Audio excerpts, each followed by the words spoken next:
Hello, നമ്മുടെ CAD ബേസിക്സിലെ 8ാമത്തെ വീഡിയോയിലേക്ക് സ്വാഗതം.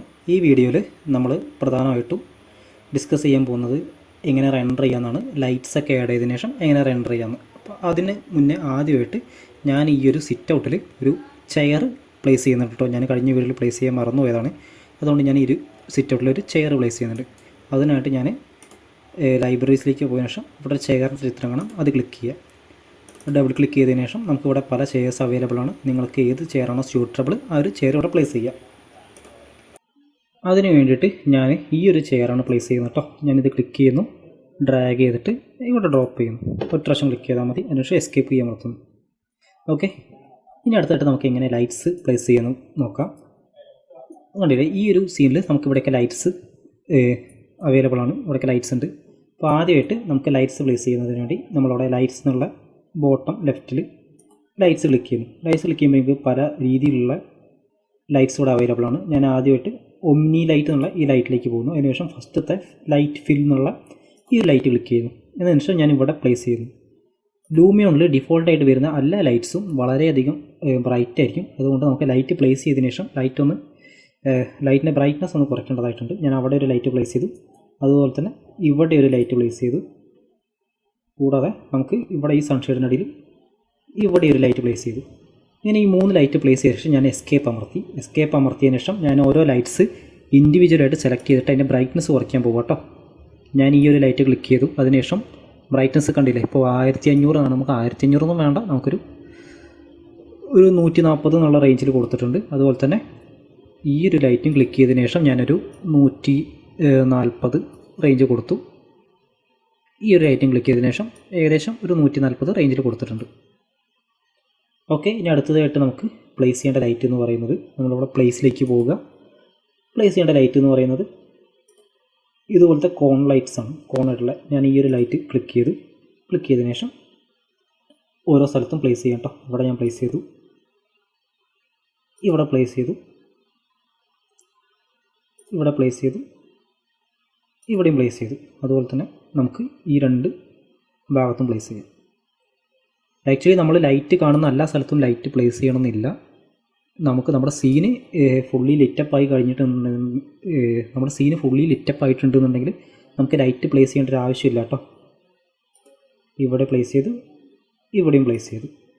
നമുക്ക് ഇനി ഇതിൻ്റെ ബ്രൈറ്റ്നസ് കുറയ്ക്കാം. അതിനായിട്ട് ഞാൻ സെലക്ട് ചെയ്തതിനു ശേഷം ബ്രൈറ്റ്നസ് 300 എന്നുള്ളത് ഒരു 100ലേക്ക് കൊണ്ടുവന്നു.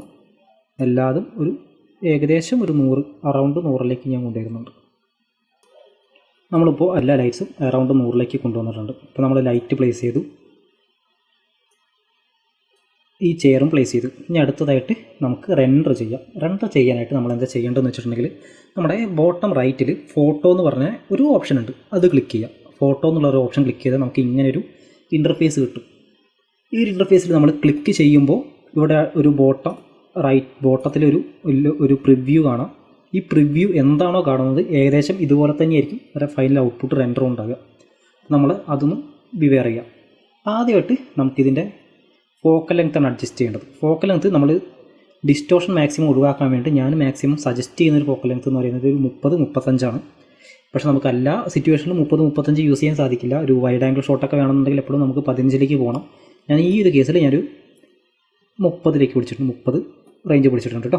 എന്നാൽ അതിനുശേഷം നമുക്കൊരു വ്യൂ ഒന്ന് റെഡിയാക്കി വെക്കാം.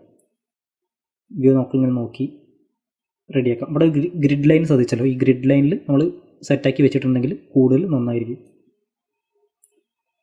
ഞാനിപ്പോൾ ഏകദേശം ഇങ്ങനെ ഒരു വ്യൂ വെച്ചതിന് ശേഷം ഇവിടെ കണ്ടില്ലേ ഹൊറിസോണ്ടൽ ഐ ലെവൽ എന്നുള്ളത്, അത് ക്ലിക്ക് ചെയ്യുക. ഹൊറിസോണ്ടൽ ഐ ലെവലിന് ക്ലിക്ക് ചെയ്തിട്ടുണ്ടെങ്കിൽ നമ്മുടെ ഹൊറിസോണ്ടൽ ഐ ലെവലിന് കണക്കാക്കിയിട്ട് നമ്മുടെ ക്യാമറ ഓട്ടോമാറ്റിക്കലി അഡ്ജസ്റ്റ് ആവും. അതുകൂടാതെ ഇവിടെ set eye level to 1.6 metres, ഒരു ആവറേജ് പേഴ്സൻ്റെ ഐസൈറ്റ് ലെവലാണ് 1.6 എന്നുള്ളത്. അത് ക്ലിക്ക് ചെയ്താൽ 1.6 മീറ്റേഴ്സ് ഹൈറ്റിലേക്ക് ക്യാമറ ഓട്ടോമാറ്റിക്കായിട്ട് മാറും. ഇപ്പോൾ നമ്മളിങ്ങനെ മാറി ക്യാമറ നമുക്ക് പ്രോപ്പറാണെന്ന് തോന്നിക്കഴിഞ്ഞിട്ടുണ്ടെങ്കിൽ നമ്മൾ എന്താ ചെയ്യേണ്ടതെന്ന് വെച്ചിട്ടുണ്ടെങ്കിൽ, നമ്മളപ്പോൾ തന്നെ പോയിട്ട് ഇവിടെ ലെഫ്റ്റിൽ സ്റ്റോർ ക്യാമറ എന്ന് പറഞ്ഞ ഒരു ഓപ്ഷൻ കണ്ടല്ലോ, ഈ ഓപ്ഷൻ ക്ലിക്ക് ചെയ്യാം. അപ്പോൾ ഒരു ഷട്ടർ ബട്ടൻ്റെ സൗണ്ട് കേൾക്കാം, കേട്ടല്ലോ അല്ലേ? നമുക്ക് ഇങ്ങനെ ഒരു സൗണ്ട് കേൾക്കാം. ഇതിൻ്റെ അർത്ഥം നമ്മളിപ്പോൾ ചെയ്ത് വെച്ച ക്യാമറ ഡാറ്റ ഇവിടേക്ക് സ്റ്റോർ ആയിട്ടുണ്ട് എന്നാണ് അർത്ഥം. നമ്മൾ ഇങ്ങനെ മൂവ് ചെയ്ത് കഴിഞ്ഞിട്ടുണ്ടെന്നുണ്ടെങ്കിൽ, ഇനിയിപ്പോൾ നമുക്ക് മുമ്പ് ചെയ്ത് വെച്ച അതേ ഡാറ്റ വേണമെന്നുണ്ടെങ്കിൽ ജസ്റ്റ് ഇവിടെ ക്ലിക്ക് ചെയ്ത് കൊടുത്താൽ മതി. ആ ഒരു വ്യൂവിലേക്ക് ഓട്ടോമാറ്റിക്കായിട്ട് ക്യാമറ അലൈൻ ആവും. അപ്പോൾ ഇങ്ങനെ വെച്ചപ്പോൾ നിങ്ങൾക്ക് തോന്നുന്നു ഇത് വലിയ ഒറിജിനാലിറ്റി ഫീൽ ചെയ്യിക്കുന്നില്ല തോന്നിക്കഴിഞ്ഞിട്ടുണ്ടെന്നുണ്ടെങ്കിൽ നമുക്ക് ലൂമിയോൺ തന്നെ കുറച്ച് പ്രീസെറ്റായിട്ട് കുറച്ച് എഫക്ട്സ് തരുന്നുണ്ട്. അതിനുവേണ്ടി കസ്റ്റം സ്റ്റൈൽസ് എന്നുള്ള ഈ ഓപ്ഷൻ ക്ലിക്ക് ചെയ്യുക. കസ്റ്റം സ്റ്റൈൽസ് ക്ലിക്ക് ചെയ്തിട്ടുണ്ടെങ്കിൽ ഇതിൽ കുറച്ച് എഫക്ട്സ് പ്രീ അപ്ലൈഡ് ആയിട്ട് വരുന്നുണ്ട്. ഇതിൽ ഞാൻ റിയലിസ്റ്റിക് എന്ന് പറഞ്ഞിട്ടുള്ള ഈ ഒരു എഫക്റ്റ് ക്ലിക്ക് ചെയ്യണം. ഇത് എഫക്റ്റ് ക്ലിക്ക് ചെയ്തതിനു ശേഷം ഇതിൻ്റെ മുകളിൽ നമ്മളിങ്ങനെ ക്ലിക്ക് ചെയ്യുമ്പോൾ ലോഡ് ചെയ്തിട്ട് കാണുന്നതാണ് നമ്മുടെ ഫൈനൽ ഔട്ട്പുട്ട്. ഏകദേശം ഇങ്ങനെയാണ് നമ്മുടെ ഫൈനൽ ഔട്ട്പുട്ട് ഉണ്ടാകുക. ഇപ്പോൾ ഈ ഒരു ഇമേജ് എനിക്ക് കുറച്ച് ബ്രൈറ്റായിട്ട് തോന്നിക്കുന്നുണ്ട്. അതുകൊണ്ട് നമുക്കിവിടെ കുറേ പാരാമീറ്റേഴ്സ് ചേഞ്ച് ചെയ്യാനുള്ള ഓപ്ഷൻ ഉണ്ട്. അതിൽ ആദ്യമായിട്ട് തന്നെ റിയൽ സ്കൈസ് എന്നാണ്. റിയൽ സ്കൈസ് എന്താ ചെയ്യുന്നതെന്ന് വെച്ചിട്ടുണ്ടെങ്കിൽ നമ്മുടെ ഈ സ്കൈ കണ്ടല്ലോ, ഈ ഒരു സ്കൈ ബേസിക്കലി ഒരു HDRI ഇമേജാണ്. HDRI ഇമേജ് എന്ന് വെച്ചിട്ടുണ്ടെങ്കിൽ ഒരു 360 ഡിഗ്രി ഉള്ള ഒരു ഇമേജ്. ആ ഇമേജിൻ്റെ ലൈറ്റ് നമ്മുടെ ഒബ്ജക്റ്റ്, ഉദ്ദേശിച്ച് നമ്മുടെ 3D ഒബ്ജക്റ്റ് ക്യാപ്ചർ ചെയ്യുന്നുണ്ട്. അതുകൊണ്ട് നമ്മൾ അവിടെ ഏത് ടൈപ്പ് സ്കൈ ആണോ പ്ലേസ് ചെയ്യുന്നത് അതിനനുസരിച്ചിട്ട് നമ്മുടെ ഓവറോൾ ലൈറ്റിങ് ചേഞ്ച് ചെയ്തുകൊണ്ടേയിരിക്കും. അതുകൊണ്ട് നമ്മൾ റിയൽ സ്കൈ ക്ലിക്ക് ചെയ്യുക. റിയൽ സ്കൈസ് ക്ലിക്ക് ചെയ്തിട്ടുണ്ടെങ്കിൽ നമുക്ക് സ്കൈ എഡിറ്റ് ചെയ്യാനുള്ള ഓപ്ഷൻ ഉണ്ട്. നമുക്ക് ക്ലൗഡി ഉണ്ട്, ഈവനിങ് ഉണ്ട്, മോർണിംഗ് ഉണ്ട്, അങ്ങനെ പല പല പല ടൈപ്പ് ഓഫ് സ്കൈസ് ഉണ്ട്. ഞാൻ എപ്പോഴും സജസ്റ്റ് ചെയ്യുക ഈ ഓവർകാസ്റ്റ് എന്ന് പറഞ്ഞിട്ടുള്ളതാണ്. ഈ ഓവർകാസ്റ്റ് സ്കൈയുടെ പ്രത്യേകത എന്താണെന്ന് വെച്ചിട്ടുണ്ടെങ്കിൽ എപ്പോഴും ബെസ്റ്റ് ലൈറ്റിംഗ് ഓവർകാസ്റ്റിലാണ് തരിക.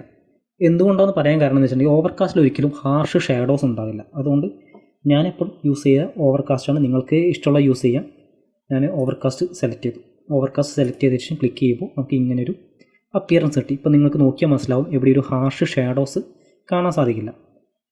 ഓക്കെ, റിയൽ സ്കൈസ് ഞാനിപ്പോൾ റിയൽ സ്കൈസ് ഞാൻ ഓവർകാസ്റ്റ് കൊടുത്തിട്ടുണ്ട്. അതിനുശേഷം ഞാൻ ചേഞ്ച് ചെയ്യാനുള്ളത് ഇതിൽ പല ഓപ്ഷൻസ് ഉണ്ട്. ഷാർപ്പൻ, എക്സ്പോഷർ, കളർ കറക്ഷൻ, അങ്ങനെ പല ഓപ്ഷൻസ് ഉണ്ട്. നിങ്ങൾക്ക് വേണമെങ്കിൽ കളർ കറക്ഷനിൽ ചെറുതായിട്ടൊന്ന് ടെമ്പറേച്ചർ കുറയ്ക്കുകയൊക്കെ ചെയ്യാം. ചെറുതായിട്ടൊന്ന് ടെമ്പറേച്ചർ കുറയ്ക്കാം, അത് നിങ്ങളുടെ ഇഷ്ടമാണ്. ഓക്കെ, ഇനി അടുത്ത് നമുക്ക് മെയിനായിട്ട് വരുന്നത് റിഫ്ലക്ഷൻസ് ആണ്. റിഫ്ലക്ഷൻസ് എന്താണെന്ന് വെച്ചിട്ടുണ്ടെങ്കിൽ നമ്മുടെ ലൂമിയോണ് ഓരോ പ്ലെയിൻസിലും റിഫ്ലക്ഷൻ പ്ലെയിൻസ് ആഡ് ചെയ്യണം. റിഫ്ലക്ഷൻ പ്ലെയിൻസ് ആഡ് ചെയ്താൽ മാത്രമേ ലൂമിയോണിൽ റിഫ്ലക്ഷൻസ് പ്രോപ്പറായിട്ട് ലഭിക്കുകയുള്ളൂ.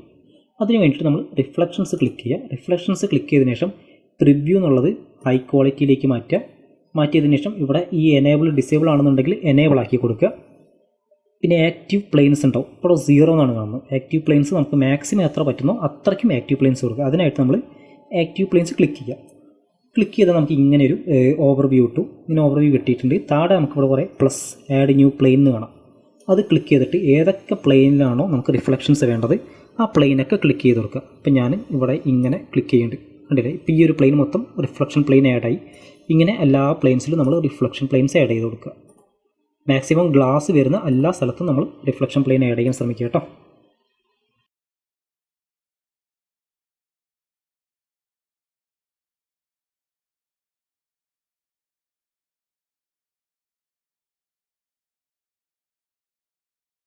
ഞാനിപ്പോൾ 10 റിഫ്ലക്ഷൻ പ്ലെയിൻസ് ആഡ് ചെയ്തിട്ടുണ്ട്. അതിനുശേഷം ഞാൻ ടിക്ക് മാർക്ക് കൊടുക്കുന്നു. ടിക്ക് മാർക്ക് കൊടുത്തിട്ടുണ്ടെങ്കിൽ നിങ്ങൾക്ക് വിസിബിളി ഒരു വലിയൊരു ചേഞ്ച് നിങ്ങൾക്ക് അറിയുന്നുണ്ടാവില്ല. പക്ഷേ റെൻഡറിങ്ങിൽ അത് വളരെയധികം എഫക്റ്റ് ചെയ്യിക്കും. അപ്പോൾ നമ്മുടെ റിഫ്ലക്ഷൻ പ്ലെയിൻസ് ആഡ് ചെയ്തു. ഇനി ഇത് ഫൈനൽ ഔട്ട്പുട്ട് റെൻഡർ എടുക്കാം. റെൻഡർ എടുക്കാനായിട്ട് നമ്മൾ ആദ്യം റെൻഡർ ഫോട്ടോസ് എന്നുള്ള ഈ ബട്ടൺ ക്ലിക്ക് ചെയ്യുന്നു. ക്ലിക്ക് ചെയ്തതിനു ശേഷം നിങ്ങൾ ഒന്നിൽ കൂടുതൽ വ്യൂസ് സെറ്റ് ആയിട്ടുണ്ടെങ്കിൽ ഫോട്ടോ സെറ്റിൽ പോയതിനു ശേഷം റെൻഡർ ചെയ്യുക. അല്ലാത്ത പക്ഷം ഒരു ഷോട്ട് മാത്രമാണെന്നുണ്ടെങ്കിൽ കറണ്ട് ഷോട്ടിൽ ഏത് ഷോട്ടാണോ അവൈലബിൾ അത് നിങ്ങൾക്ക് ഏത് ക്വാളിറ്റിയിലാണോ വേണ്ടതെന്നുള്ള രീതിയിൽ അത് ക്ലിക്ക് ചെയ്ത് റെൻഡർ ചെയ്യുക. ഞാനിപ്പോൾ ഡെസ്ക്ടോപ്പ് ക്വാളിറ്റിയിൽ ക്ലിക്ക് ചെയ്യുന്നുണ്ട്. എവിടെയാണോ സേവ് ചെയ്യേണ്ടത് ആ ഒരു ഡെസ്റ്റിനേഷൻ കാണിച്ചു കൊടുക്കുക. ഞാനിപ്പോൾ ട്യൂട്ടോറിയൽ 2 എന്ന് പറഞ്ഞിട്ട് ഞാൻ സേവ് ചെയ്യുന്നുണ്ട് കേട്ടോ. ഓക്കെ, അപ്പോൾ നമ്മുടെ ബേസിക്കലി എല്ലാ പ്രൊസീജിയേഴ്സും കഴിഞ്ഞിട്ടുണ്ട്.